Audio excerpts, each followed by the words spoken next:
एक भ्रष्ट पुलिस अफसर जिसने सदर थाना मटर में इसने पैसे लिए, इसने राव इंद्रजीत को निकालने के लिए 50 करोड़ की डील कर रखी थी, जहाँ पे एक ईमानदार पुलिस अफसर जो इसके सामने अड़ा वो नरेंद्र बिजानिया था।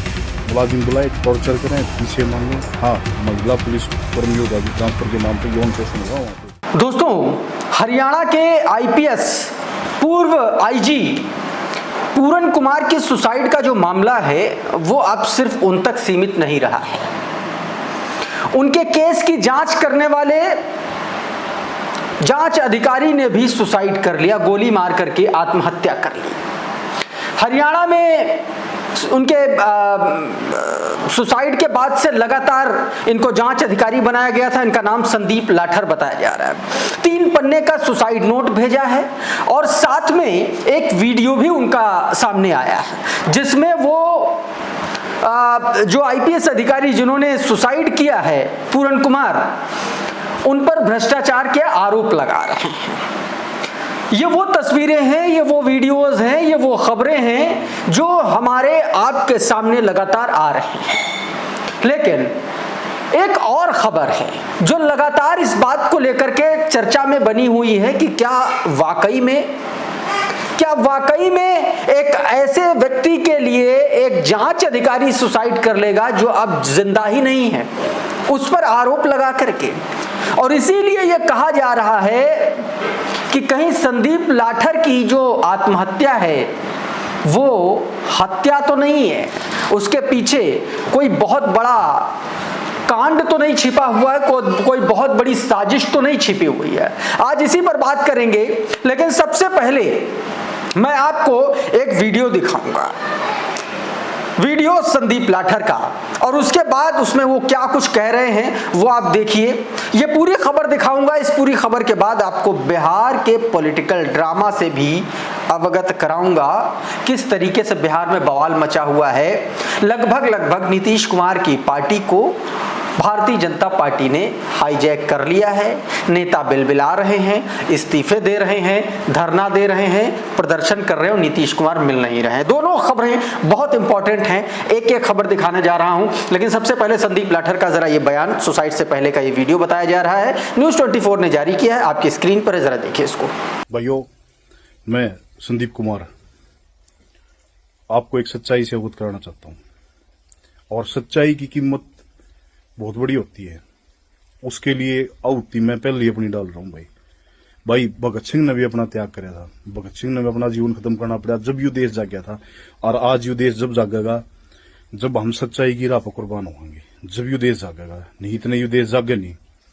एक भ्रष्ट पुलिस अफसर जिसने सदर थाना मटर में इसने पैसे लिए, इसने राव इंद्रजीत को निकालने के लिए 50 करोड़ की डील कर रखी थी, जहां पे एक ईमानदार पुलिस अफसर जो इसके सामने अड़ा वो नरेंद्र बिजानिया था, जहां पे इन्होंने कभी भी इतने दिन पोस्टिंग रही, कोई भी इनको भ्रष्टाचारी तो छोड़ो भाई सब, मतलब यो आदमी तो इस आदमी था ईमानदार, अपनी तनख्वाह में गुजारा करनी है, इसने जो भला उसका दम मुलाजिमा का भला कराया। लेकिन आईजी जिस दिन तक पोस्टिंग हुआ उससे दिन तक इन्हें क्या कराया, इन्हें अपने जातिवाद पे देखा भैया इस ऑफिस में जाति के इनको हटाओ, अपना ले जो करप्ट आदमी छाट कर वो लगाने स्टार्ट कर दिए। उन आदमियों ने क्या कराया, फाइलें जिनका उन्हें बेरा था भाई इस फाइल में कोई क्लेरिकल मिस्टेक है, कोई जिम्नी रहेगी, कोई और चीज रहेगी, वह चीज करके न मुलाजिम बुलाए, टॉर्चर करें, पीछे मांगे, हाँ महिला पुलिस कर्मियों का भी ट्रांसफर के नाम पे यौन शोषण हुआ वहां पे। इनकी जब CDR IPDR चेक करी जाओगी आपको कन्फर्म हो जाएगा। मेरी बातों में सच्चाई है, बिल्कुल सच्चाई है मेरी बातों में, मैं झूठ नहीं बोल रहा किसी बात पे भी। तो ये वीडियो दोस्तों निकल के सामने आया। इस पर आदेश रावल लिखते हैं कि आईपीएस पूरन कुमार की आत्महत्या के बाद ASI संदीप लाठर ने भी आत्महत्या कर ली है। मामला उलझता जा रहा है। यह पढ़े लिखे लोगों की लड़ाई है, या यूं कहें कि वर्चस्व की लड़ाई हो गई है। मिर्जापुर फिल्म की तरह अब यह तय हो गया है कि हरियाणा कौन चलाएगा। साफ तौर पर दोस्तों कुछ बहुत बड़े संकेत, कुछ बहुत बड़ा घटनाक्रम इसके पीछे है। इस तरीके की सुगबुगाहट अब होने लगी है। अच्छा, आप लोग एक बात बताइए, एक ऐसा व्यक्ति, मान लीजिए किसी ने भ्रष्टाचार किया, हजारों करोड़ का किसी ने भ्रष्टाचार किया, और वो अब जिंदा नहीं है, वो धरती पर नहीं है, तो क्या उस भ्रष्टाचारी व्यक्ति, कथित तौर पर भ्रष्टाचार करने वाले व्यक्ति की वजह से कोई जिंदा आदमी सुसाइड कर सकता है क्या? क्या ये बात पचने लायक है? और भी तमाम सारे लोग बता रहे हैं कि जब वो संदीप लाठर वीडियो बना रहे हैं तो उनके सामने कोई व्यक्ति खड़ा हुआ है। वो कौन लोग हैं? वो जो डीजीपी हैं उनका नाम एक तरीके से लेने की कोशिश कर रहे हैं कि वो किस तरीके से उसमें सबको फंसाया गया, तमाम सारी चीजें। एक और ट्वीट मैं आपको दिखाता हूं, पूरी कहानी समझ में आएगी। ये मनदीप पूनिया का ट्वीट है, जरा देखिए। कहा कि संदीप लाठर की वीडियो देखी, उनकी आंखों के सामने एक आदमी खड़ा दिखाई दे रहा है। वीडियो में वो शत्रुजीत कपूर और नरेंद्र बिजरानिया को ईमानदार बता रहे हैं और एक सप्ताह पहले सुसाइड कर चुके एडीजीपी के बारे में खुलासे कर रहे हैं।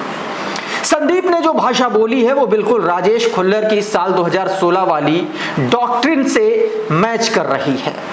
बाकी ये लड़ाई अब सरकार शत्रुजीत कपूर और राजेश खुल्लर से हट करके दो समुदायों के बीच बन जाएगी। फील्डिंग बिछ चुकी है। आगे कैसे 2016 वाले किरदार दोबारा हमारी मोबाइल स्क्रीन पर उभरेंगे, वो सारी बात एक एक करके अलग दिशा में ले जाएंगे।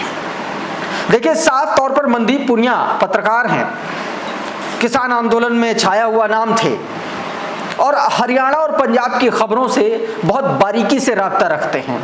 और मनदीप पुनिया अगर ये बात कह रहे हैं, ये बात लिख रहे हैं और सीधे तौर पर एक शख्स का नाम लिख रहे हैं, एक व्यक्ति का नाम लिख रहे हैं जिनका नाम राजेश खुल्लर बताया जा रहा है। बताया जा रहा है राजेश लाठर की, संदीप लाठर की जो भाषा है वो राजेश खुल्लर की भाषा है। तो सवाल ये उठता है, अगर ये सच है तो क्या वाकई में संदीप लाठर का ये सुसाइड है या गंगा जल फिल्म की तरह किया गया सुसाइड है? ये भी अपने आप में बड़ा सवाल है दोस्तों।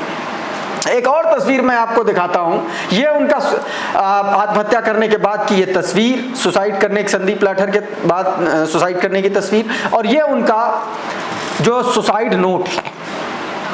संदीप लाठर के खुद को गोली मारे जाने के बाद का ये उनका 3 पन्ने का सुसाइड नोट है। और इस सुसाइड नोट में उन्होंने जो लिखा है वो साफ तौर पर यही लिखा है कि जो पूरन कुमार हैं उन्होंने भ्रष्टाचार किया और उसकी वजह से वो सुसाइड कर रहे हैं। सवाल सबसे बड़ा यही है कि अगर मान लिया पूरन कुमार ने भ्रष्टाचार किया भी तो वो तो सुसाइड कर चुके हैं, और जो आदमी जिंदा है ही नहीं उसकी वजह से कौन सुसाइड करता है? और ऐसा कोई करता है तो ऐसा मामला कम से कम हमारे जैसे लोगों के निगाह में इससे पहले नहीं आया कि जो व्यक्ति है ही नहीं, जिंदा ही नहीं है, मर चुका है, उसकी वजह से कोई जिंदा व्यक्ति जो उस केस का जांच अधिकारी है अचानक से सुसाइड कर लिया। अपने आप में खबर ऐसी है जो पचती नहीं है। वरिष्ठ पत्रकार ममता त्रिपाठी लिखती हैं, आईपीएस पूरन कुमार सुसाइड केस की जांच कर रहे एसआई संदीप कुमार लाठर ने भी सरकारी पिस्टल से गोली मारकर आत्महत्या कर ली। 3 पेज का सुसाइड नोट भी बरामद हुआ है जिसमें पूरन कुमार को भ्रष्टाचारी बताया। गौरव सिंह सेंगर ने यही पोस्ट लिखते हुए हरियाणा में जो चल रहा है उस पर एमएचए और पीएमओ से दखल देने की एक तरीके से मांग कर डाली है। कहा कि अब यह मामला बहुत बड़ा हो चुका है, अब इस पर कम से कम एमएचए और पीएमओ को दखल देना चाहिए, ये साफ तौर पर इसमें बताया गया। उधर दोस्तों, वरिष्ठ पत्रकार, क्राइम के जाने माने अपने दौर के पत्रकार रहे दीपक शर्मा, उन्होंने भी इस गुत्थी पर सवाल खड़े किए और साफ तौर पर कहा कि इस मामले को अब सुप्रीम कोर्ट की मॉनिटरिंग में देखा जाना चाहिए। क्या कुछ कहा है दीपक शर्मा ने? आपकी स्क्रीन पर है, जरा देखिए एक बार। दीपक शर्मा लिखते हैं कि पहले आईपीएस पूरन कुमार सुसाइड करते हैं और अब जांच अधिकारी संदीप कुमार। इस वक्त पूरे पुलिस महकमे में हड़कंप है। ऐसा लग रहा है जैसे हरियाणा में पूरा सिस्टम कोलैप्स हो रहा है। इस स्टेज पर अब सुप्रीम कोर्ट को मॉनिटर करना, जांच जरूरी हो गई है क्योंकि हरियाणा सरकार के बस में अब कुछ नहीं रहा। दोस्तों, इससे पहले मैं आपको बताऊं, इससे पहले जिस तरीके से आईपीएस पूरन कुमार के साथ घटनाक्रम हुआ, जिस तरीके से लगातार 29 सितंबर के बाद से जो घटनाएं सामने आई, हालांकि हो पहले से रहा था, और अब अभी तक आईपीएस पूरन कुमार का अंतिम संस्कार नहीं किया गया था और 48 घंटे की मियाद जो है समाप्त हो चुकी है। कहने वाले तो ये भी कहते हैं कि डीजीपी शत्रुजीत कपूर जो हैं उन्होंने भी एक तरीके से अपनी अड़ी पर ले ली है और शायद यही वजह है तो 1 हफ्ते तक वो नहीं हिले और हिले तो हरियाणा सरकार की वजह से नहीं, अपनी शर्तों पर। दावा तो यह भी किया जा रहा है कि शत्रुजीत कपूर गए ही लंबी छुट्टी पर इसी शर्त पर है कि कोई पूर्णकालिक डीजीपी नहीं बनाया जाएगा, परमानेंट नहीं बनाया जाएगा। अब सवाल यह है कि इतनी ताकत शत्रुजीत कपूर के पीछे, इतनी बड़ी ताकत के पीछे कौन व्यक्ति है? और सवाल यह भी है कि क्या वाकई में यह मामला सिर्फ ब्यूरोक्रेसी तक है, पुलिस महकमे तक है, या फिर इसके पीछे नेता नगरी का एक बहुत बड़ा खेल चल रहा है? क्या नेता नगरी भी आईपीएस पूरन कुमार के इस केस में शामिल हो चुकी है क्या? क्योंकि जो इशारे मनदीप पुनिया कर रहे हैं, जो इशारे दीपक शर्मा कर रहे हैं, और ऐसे ही तमाम सारे लोग जो इशारों में, संकेतों में हरियाणा के इस कांड को लेकर के लिख रहे हैं, बोल रहे हैं, पढ़ रहे हैं, उससे कम से कम ये बात समझ में आ रही है कि अब मामला हरियाणा सरकार के तो लगता है हाथ से निकला हुआ है। उधर दोस्तों, बिहार के विधानसभा चुनाव से पहले बवाल मचा हुआ है। नीतीश कुमार की पार्टी में सिरफुटौल मची हुई है। हालात ये हो गए हैं कि कहा जा रहा है कि नीतीश कुमार की जो पार्टी है जनता दल यूनाइटेड, वो पूरी तरीके से भारतीय जनता पार्टी उसको हाईजैक कर चुकी है। तमाम सारे लोग इस्तीफा दे रहे हैं, सांसद इस्तीफा दे रहे हैं, धरने पर बैठे हुए हैं मौजूदा विधायक, और नीतीश कुमार मिलने के लिए तैयार नहीं है। संजय झा जैसे लोगों पर, लल्लन सिंह जैसे लोगों पर पार्टी को बेच देने के आरोप लग रहे हैं। जरा ये खबर देखिए, कहा जा रहा है कि नीतीश कुमार भी नाराज हैं सीट शेयरिंग को लेकर के। ये जरा खबर देखिए न्यूज़ 24 की, क्या बताया गया इसमें। बड़ी खबर आपको बता दें, इस वक्त की बड़ी खबर न्यूज़ 24 पर। सीट बंटवारे के बाद नीतीश कुमार ने बड़ी शर्त रख दी, एनडीए के सीएम चेहरे का ऐलान हो, नेतृत्व नहीं नीतीश के नाम का ऐलान हो। ये बड़ी खबर इस वक्त आपके सामने है। तो ये न्यूज़ 24 की खबर, और इसके बाद एनडीए में सिर्फ फुटबॉल, क्योंकि नीतीश कुमार ने बताया जा रहा है शर्त रख दी है। अच्छा, भारतीय जनता पार्टी और उसके नेता बड़ा स्मार्टली गेम खेल रहे हैं। एक बार भी नीतीश कुमार का नाम नहीं ले रहे हैं कि जीती अगर एनडीए की सरकार बनी तो नीतीश कुमार मुख्यमंत्री बनेंगे। ये भी नहीं कह रहे हैं कि ये पूरा का पूरा जो चुनाव है वो नीतीश कुमार की चेहरे पर लड़ा जा रहा, नहीं कह रहे हैं। और अब नीतीश कुमार भी अड़ गए हैं। कहा जा रहा है कि नीतीश कुमार ने कह दिया है कि पहले मुख्यमंत्री के नाम का ऐलान करो, उसके बाद हम चुनाव लड़ेंगे आपके साथ। ये शर्त रख दी है, और इस शर्त के बाद भारतीय जनता पार्टी बुरी स्थिति में आकर के फंस गई है। नीतीश कुमार ने साफ तौर पर कहा है कि जिस तरीके से सीट शेयरिंग में जेडीयू के साथ धोखेबाजी हुई है, अब पहले मुख्यमंत्री का चेहरा घोषित करिए और उसके बाद एनडीए से कोई बात होगी। जरा यह खबर देखिए, इसमें क्या बताया गया। ट्वीट है, बताया गया कि एनडीए में सीट बंटवारा होते ही नीतीश कुमार ने अपने नाम को मुख्यमंत्री के लिए ऐलान करने की मांग कर दी है। नीतीश और उनकी पार्टी सीट शेयरिंग में बीजेपी का जुड़वा भाई बनने से बहुत नाराज है। नीतीश कुमार ने अपनी शर्त रख दी है, अगर बीजेपी आनाकानी करेगी तो नीतीश कुमार पलटी मारने में देरी नहीं करेंगे। अभी चुनाव दूर है, लेकिन जूतम पैजार सबके गले पड़ चुकी है। दोस्तों, चुनाव अभी दूर है, और नीतीश कुमार का यह दांव बहुत भरपूर तरीके से भारतीय जनता पार्टी के मुंह पर पड़ा हुआ है। क्यों? क्योंकि अगर भारतीय जनता पार्टी नीतीश कुमार के चेहरे का ऐलान नहीं करती है तो ये तय मानिए कि नीतीश कुमार जैसे व्यक्ति के लिए आरजेडी के साथ जाने में कोई टाइम नहीं लगेगा। और वो मैं क्यों कह रहा हूं अभी आगे बताऊंगा, लेकिन उससे पहले जीतन राम मांझी भी, उन्होंने भी नीतीश कुमार का सपोर्ट किया और कहा है, सीधे तौर पर कह दिया है कि वो भी 2 सीटों पर अपने कैंडिडेट खड़े करने जा रहे हैं जो उनको नहीं मिली हैं। क्या जीतन राम मांझी कह रहे हैं, सुन लीजिए जरा। उनका गुस्सा एकदम जायज है, मैं उनके गुस्सा से सहमत हूँ। जब डिसीजन हो गया है तब फिर जदयू के सीट पर कोई दूसरा क्यों सिंबल दे रहा है, और हम उनसे सहमत होते हुए हम भी जो बोध गया से पार्टिकुलर नेता का जो सीट मिला है वहाँ, और मखदुमपुर से जो सीट मिला है वहाँ भी हम अपना लोगों को सिंबल दे रहे हैं। यानी कि चिराग के उम्मीदवार के खिलाफ हम नाम नहीं जानते हैं, लेकिन हम नीतीश कुमार जी के स्टेप से सहमत होते हुए हम भी 2 जगह अपना सिंबल दे रहे हैं। आपके उम्मीदवारों की लिस्ट तय हो गई है? हाँ, तय हो गई। मांझी की जो स्थिति बनी हुई है अभी बिहार की, बिहार में क्या कहिए? एकदम एनडीए हम लोग जीतेंगे बहुत बहुमत से। लेकिन एक दल है जो लगातार प्रेशर बना रहा है एनडीए पर। एगो से कहा अकेला चना भाड़ नहीं फोड़ता है। तो ये हालत है दोस्तों हिंदुस्तानी अवाम मोर्चा की। उधर मुख्यमंत्री कार्यालय के बाहर जेडीयू के नेता गोपाल मंडल टिकट मिलने में आनाकानी के चलते धरने पर बैठ गए। जरा ये तस्वीरें देखिए, अभी इनका बयान भी सुनवाऊंगा। ये देखिए, ये गोपाल मंडल हैं, ये धरने पर बैठ गए हैं मुख्यमंत्री कार्यालय के बाहर। जैकी यादव ने ट्वीट किया, लिखा कि बिहार में जेडीयू नेता गोपाल मंडल अपने टिकट में आनाकानी होते देख सहयोगियों के साथ धरने पर बैठ गए हैं। वो मुख्यमंत्री नीतीश कुमार से मिलना चाहते हैं लेकिन अंदर जाने नहीं दिया जा रहा है। ये स्थितियां बन चुकी है। कहा जा रहा है कि हर पार्टी में टिकट बंटवारे को लेकर के बंदरबाट मचा हुआ, कोई संतुष्ट नहीं दिख रहा है क्योंकि सबको नेता बनना है, ये बात कही गई। अब क्या कह रहे हैं जरा सुन लीजिए गोपाल मंडल, उसके बाद अगले किरदार की तरफ चलेंगे। पहले इनको देखिए। हम तो बोलते हैं लाठी चलाइए तब हटेगा, लाठी का प्रहार हो, ऐसे नहीं हटेंगे, ऐसे नहीं। जब टिकट लेके ही जाएंगे यहाँ से, हाँ टिकट नहीं मिला तो यहीं बैठ रहेंगे।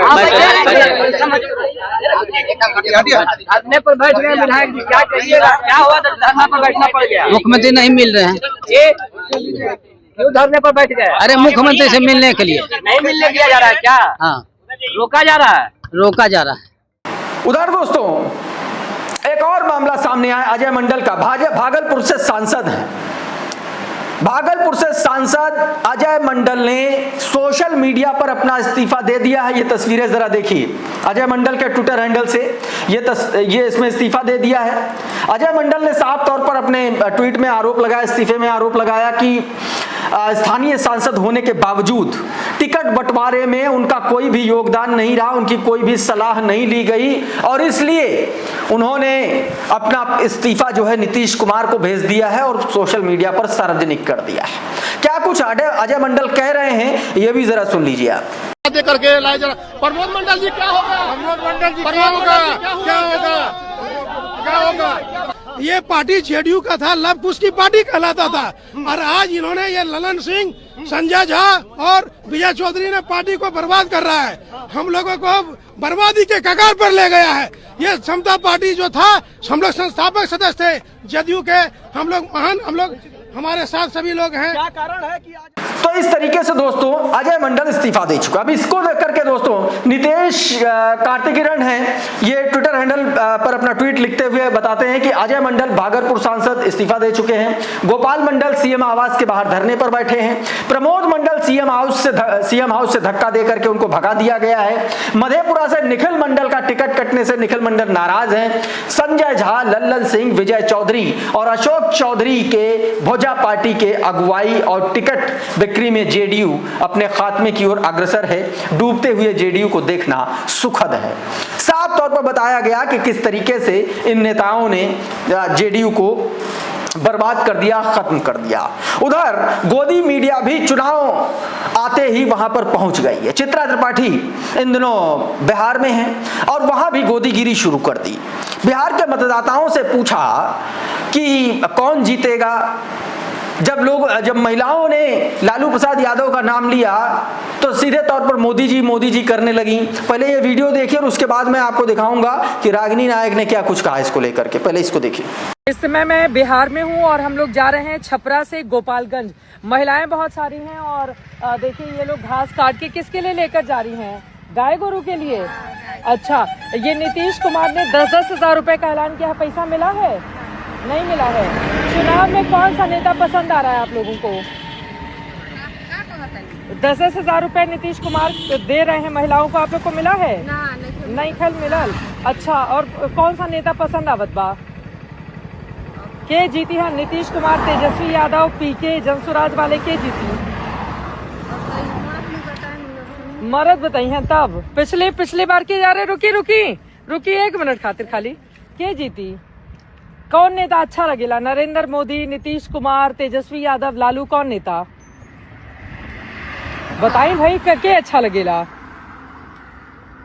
अरे अच्छा, तो अपना जाति के सब कोई कहेला जी हाँ जी हमारा जाति जीत जाए तो हम लोग को कुछ एथी रहे ना।